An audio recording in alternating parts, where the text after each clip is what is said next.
And then the state called our client's wife, thinking she would invoke her spousal privilege. And she goes, nope. I was like, what are they doing? How did that go? Because it blew up in their face from the start. So I want to hear what happened. That was very interesting. So our client's wife, at the time of indictment, I said, hey, my client's wife is willing to testify. She's the only one that actually told the truth at the scene. During the indictment process, the state never called her. They called all these other witnesses, the other female witnesses, who told a different story.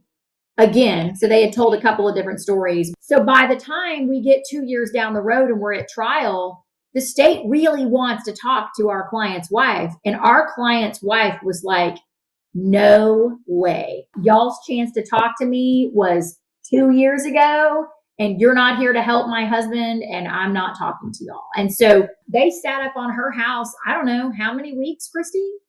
Anyway, so they finally ended up subpoenaing her and brought her to court. She wanted me to go. So I went up there and they said, hey, can we talk to you? And she's like, nope, I'm not talking to you. And so the day they wanted her to testify, they brought her in and they said, we just want to know if you're going to waive your spousal privilege. And she said, yes, I am going to. And they were like, okay.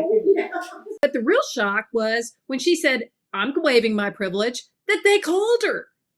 Because they had no reason to believe she was going to help them. And she didn't. We hadn't planned on calling her because of those concerns. But ultimately, she didn't give us everything we wanted. But she also, I think she was extremely truthful. She said her story and that hers was the only one that really never changed from the beginning. And so this was the state's witness.